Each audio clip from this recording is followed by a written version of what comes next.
নমস্কার, আগমনীর ক্লাসরুমে আপনাদের স্বাগত জানাই। আজকের বিষয় হচ্ছে ইকোলজিক্যাল অ্যাডাপশন অ্যান্ড রেজিলিয়েন্স। প্রথমে আগে বলে নিই ইকোলজি কাকে বলে। ইকোলজি হচ্ছে যে বিদ্যায় আমরা বাস্তুতন্ত্র নিয়ে আলোচনা করি তাকে বলা হচ্ছে ইকোলজি। এবার হচ্ছে বাস্তুতন্ত্র কি? বাস্তুতন্ত্র হচ্ছে যখন একটা নির্দিষ্ট পরিবেশে সমস্ত বায়োটিক এবং আবায়োটিক ফ্যাক্টরসগুলো একসঙ্গে থাকবে, পরস্পর ইন্টারঅ্যাক্ট করবে এবং পরস্পরের ওপর ডিপেন্ড করে বেঁচে থাকবে, তখন সেটাকে বলা হচ্ছে ইকোসিস্টেম। হ্যাঁ, তো ইকোসিস্টেম এইটুকুই মানে আজকে জেনে রাখুন, সেটা কারণ আজকে যে বিষয়টা বলবো তাতে এইটুকুই ঠিক আছে। ইকোসিস্টেম অনেক বড় বিষয়, তো সেক্ষেত্রে একদিনে তো ওই ইনফরমেশন দেওয়া সম্ভব না, তো একটু একটু করে আমি ইনফরমেশন দেব। আজকে যেটা দিচ্ছি সেটা হচ্ছে ইকোলজিক্যাল অ্যাডাপ্টেশন অ্যান্ড রেজিলিয়েন্স। তো ইকোলজিক্যাল অ্যাডাপ্টেশন কি না? ইকোলজিক্যাল অ্যাডাপ্টেশন হচ্ছে যে আমরা ফিজিওলজিক্যালি, তারপরে বিহেভিয়ার বা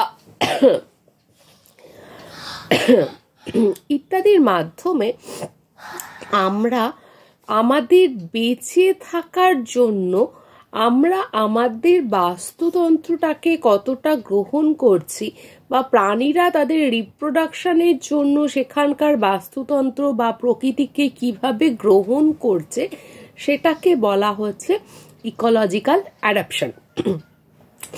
এবার ইকোলজিক্যাল অ্যাডাপশনের তা হচ্ছে এক কথায় বলতে গেলে মানে আপনি আপনার পরিবেশ থেকে বেঁচে থাকার জন্য যে রসদগুলো পাচ্ছেন সেগুলোকে আপনি কিভাবে গ্রহণ করছেন, সেটাই হচ্ছে ইকোলজিক্যাল অ্যাডাপশন। মানে ধরুন আপনি আপনার বাড়িতে রয়েছেন, আপনার পরিবারের লোকজন আপনাকে আপনার কাজে কতটা সহায়তা করছে বা কতটা কিভাবে আপনার সঙ্গে বিহেভ করছে, এই বিষয়গুলো আপনি কিভাবে নিচ্ছেন, সেইগুলো হচ্ছে ইকোলজিক্যাল অ্যাডাপশন। প্রকৃতির ক্ষেত্রে ঠিক একই রকম, যে আপনার যে প্রকৃতি তাকে আপনি কিভাবে নিচ্ছেন, সেটাই হচ্ছে ইকোলজিক্যাল অ্যাডাপশন। তো এবার আসি, ইকোলজিক্যাল অ্যাডাপশনের ক্ষেত্রে তিনটে টাইপ হতে পারে। একটা হচ্ছে কি মরফোলজিক্যাল বা স্ট্রাকচারাল, নেক্সট হচ্ছে ফিজিওলজিক্যাল, তারপরে হচ্ছে যে বিহেভিয়ারাল বা একটা কম্বিনেশন। অর্থাৎ কি না, মরফোলজিক্যাল বা স্ট্রাকচারাল কি না, গঠনগতভাবে কিভাবে নিচ্ছেন আপনারা পরিবেশকে। তারপরে হচ্ছে ফিজিওলজিক্যাল, অর্থাৎ শারীরবৃত্তীয়ভাবে কিভাবে, মানে আপনার শরীর কিভাবে নিচ্ছে আপনার পরিবেশকে, প্রকৃতিকে, সেটা একটা দিক। এরপর হচ্ছে আপনার আচরণ, আপনার পরিবেশ আপনার আচরণ ঠিক করবে। মানে ধরুন দেখবেন প্রচুর যেখানে আওয়াজ বা যেখানে একটা অস্বস্তিকর পরিবেশ আপনার জন্য মনে হচ্ছে, সেখানে থাকলে আপনি একটু খিটখিটে মতো হয়ে যাবেন, আপনার একটু সহনশীলতা কমে আসবে, বিরক্ত লাগবে, এই বিষয়গুলো কিন্তু তৈরি হবে।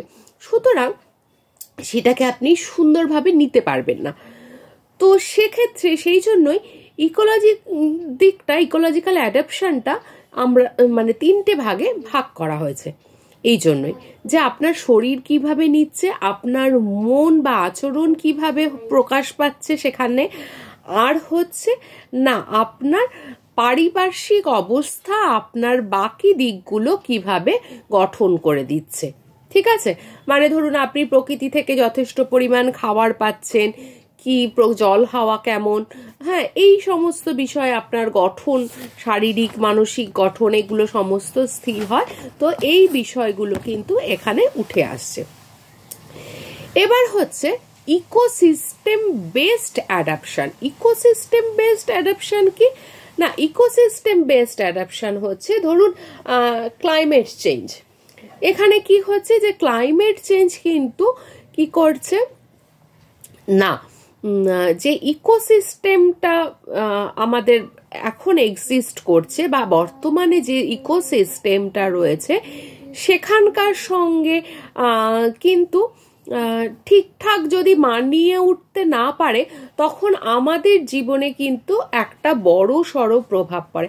অর্থাৎ প্রচণ্ড তাপমাত্রা বেড়ে গেল, তাহলে কি হবে, ওই বাস্তুতন্ত্রে যে সমস্ত গাছপালা আছে তাদের ওপর গভীর প্রভাব পড়বে বা আমাদের দৈনন্দিন জীবন ভীষণ ক্ষতিগ্রস্ত হবে, বহু গাছপালা বহু প্রাণী নষ্ট হয়ে যাবে। তাহলে কি হচ্ছে যে ইকোসিস্টেমটা যে প্রকৃতিকে সঙ্গে যে তালমিল করে থাকাটা এইটা কিন্তু চেঞ্জ হয়ে যায় যদি কিনা যে ধরুন যে অ্যাডাপশনটা ঠিকঠাক না হয়। ঠিক আছে, তো এইবারে কি হতে পারে, এর ফলটা কি হচ্ছে না, ধরুন যে ম্যানগ্রোভ বা কোরাল লিভ নষ্ট হয়ে যাচ্ছে, হ্যাঁ, তার ফলে ইকোসিস্টেমের এছাড়া কি হচ্ছে না, ইকোসিস্টেমের রেস্টোরেশনের প্রয়োজনীয়তা পড়ছে, অ্যাগ্রো ফরেস্ট্রির দরকার হয়ে পড়ছে, হ্যাঁ, সাস্টেনেবল লাইভস্টক ম্যানেজমেন্টের প্রয়োজন হয়েছে। অর্থাৎ যখনই ক্রাইসিস শুরু হচ্ছে তখনই কিন্তু ম্যানেজমেন্টের দরকার হয়ে পড়ছে। এটা গেল ইকোসিস্টেম বেস অ্যাডাপশন। এবারে আসি রেজিলেন্স। রেজিলেন্স কি না, রেজিলেন্স হচ্ছে নেচারের যত চেঞ্জেসই আসুক না কেন তার সঙ্গে বাস্তুতন্ত্র কিন্তু মানিয়ে নেবে।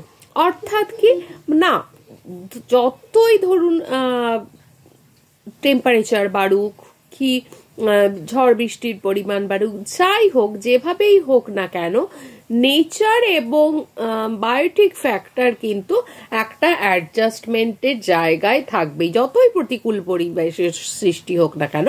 এটাকে বলা হচ্ছে রেজিলেন্স। অর্থাৎ প্রতিকূলতা কিন্তু বাস্তুতন্ত্র নষ্ট করতে পারবে না, এক কথায় বলতে গেলে এটাই হচ্ছে রেজিলেন্স।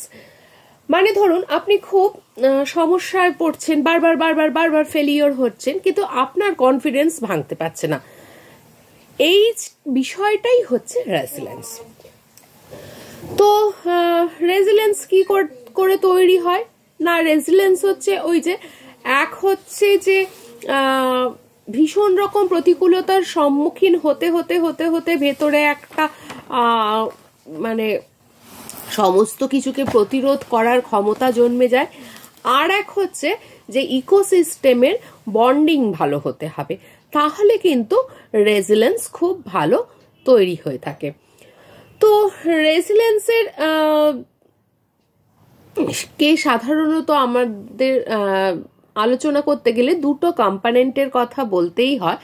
সেটা হচ্ছে কি না, একটা হচ্ছে এবিলিটি টু অ্যাবজর্ব, অর্থাৎ কি না যতই ওই যে একটু আগে বললাম যে যতই প্রতিকূলতা আসুক সেটাকে আমরা গ্রহণ করে নেবে, ইকোসিস্টেম শোষণ করে নেবে, তাকে নষ্ট করা যাবে না।